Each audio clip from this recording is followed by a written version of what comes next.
Hello friend, तो आज हम जानने वाले बिहार बोर्ड का मोस्ट इम्पोर्टेंट ऑब्जेक्टिव जो हमारे चैप्टर नंबर आपका 4 का है, जनरल चैप्टर अनुवांशिकता चैप्टर का। तो जाए दोस्तों, देर नहीं करते स्टार्ट करता हूँ। अनुवांशिकी पदार्थ जो है कौन होता है, तो डीएनए होता है। और ये पूछ लिया जाए कि डीएनए का फुल फॉर्म क्या होता है, तो डीऑक्सीराइबोज न्यूक्लिक एसिड। डीएनए का फुल फॉर्म क्या है, डीऑक्सीराइबोज न्यूक्लिक एसिड, ठीक है। और डीएनए शब्द जो है इनका मतलब डीएनए शब्द को संश्लेषण का जो है इनको हरबिंद खुराना जी को जाता है। डीएनए संश्लेषण का जो काम किए थे कौन, हरबिंद खुराना। और दोस्तों जीन शब्द जो है कौन दिए हैं, तो जोहानसन जी दिए हैं। जीन शब्द कौन दिए हैं, जोहानसन जी। जीन शब्द जो है कौन दिए हैं, तो जोहानसन जी दिए हैं। फिर क्या है कि मलेरिया जो है क्या है, मादा एनफ्रीज मच्छर से होता है।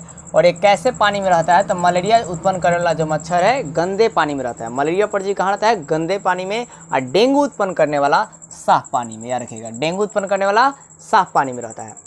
अवशेषी शरीर का अवशेषी अंग कौन सा है, तो अपेंडिक्स है, मतलब इसका कोई काम नहीं है। फिर क्या, द ओरिजिन ऑफ स्पीसीज जो बुक है इसके राइटर कौन है, तो डार्विन जी है। महान डार्विन क्या है दोस्तों, डार्विन जी है। और इन्हीं का उस टाइम में बोलबाला चलता था, जिसके वजह से ये मेंडल के जो मतलब मेंडल जी मटर के पौधों पर सर्च किए थे, उन्होंने ये डार्विन जी और अन्य साइंटिस्टों ने नहीं समझ पाया था, क्योंकि मेंडल जी जो थे थोड़ा गणितीय मेथड का पनेट वर्ग का भी उपयोग किए थे, मतलब गणितीय सूत्रों का उपयोग किया था, जिन्होंने इन लोगों को कहना था कि बायोलॉजी में जो है मैथमेटिकल रूल्स कहाँ से आ गए, तो इसलिए मतलब वो लोग नहीं समझ पाए। लेकिन आपका आगे चलकर 3 साइंटिस्टों ने मेंडल जी का उजागर किया 20 साल बाद, जब इनकी मृत्यु हो गई 20 साल बाद, उसके बाद भी मरने के बाद इन्हें मेंडल जी को नोबेल पुरस्कार भी दिया गया। अब दोस्तों है क्या कि मनुष्य में गुणसूत्र कितने जोड़े होते हैं, 23 जोड़े होते हैं, यानी कि 46 होते हैं। तो आपका है क्या, पूछ देगा कि नर में क्या होता है, तो नर में जो है आपका याद रखिएगा कि नर में जो आपका है XY होता है, नर में XY होता है।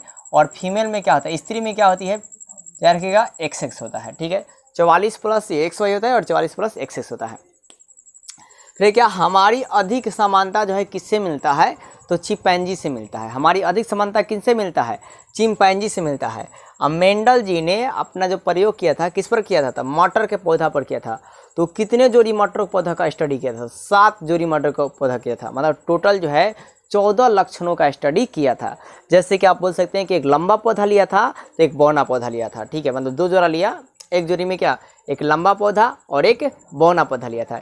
इसी प्रकार एक गोलाकार लिया था तो एक झुर्रीदार लिया था, एक गोलाकार पौधा एक झुर्रीदार लिया था। फिर इसी प्रकार एक रेड लिया था तो एक वाइट लिए थे, ठीक है। तो इस तरह उन्होंने कर आपके 7 जोड़ी पौधों को लिया था। फिर क्या, आपसे ये पूछ जाए कि मेंडल ने अपना प्रयोग किस पर किया, तो मटर के पौधे पर किए थे। और मटर के पौधे पर जो आपको उसमें क्रॉस करवाया था लंबा और बौना पौधे का, तो जो उसमें प्रथम पीढ़ी में प्रभावी गुण जो था लंबा ही सब मिले थे, और दूसरे पीढ़ी में आपका क्या था कि 3 गो प्रभावी मिला और 1 गो अप्रभावी मिला था। फिर मानव का उद्भव मतलब उत्पत्ति, उद्भव मतलब होता है उत्पत्ति। तो मानव का उद्भव या उत्पत्ति या विकास कहाँ से हुआ है, तो अफ्रीका से हुआ है। और मानव संस्कृति का विकास कहाँ से हुआ है, इंडिया से हुआ है। कहाँ से हुआ है, इंडिया से हुआ है।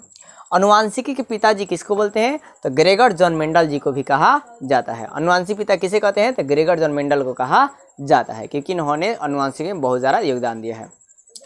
अब है क्या, चमड़ी का रंग जो है किससे संबंधित नहीं होता है, तो वंशागत से संबंधित नहीं होता है। चमड़ी का कलर जो है वंशागत संबंधित नहीं होता है। बौने पौधे के लिए सिंबल क्या होता है, कैपिटल TT।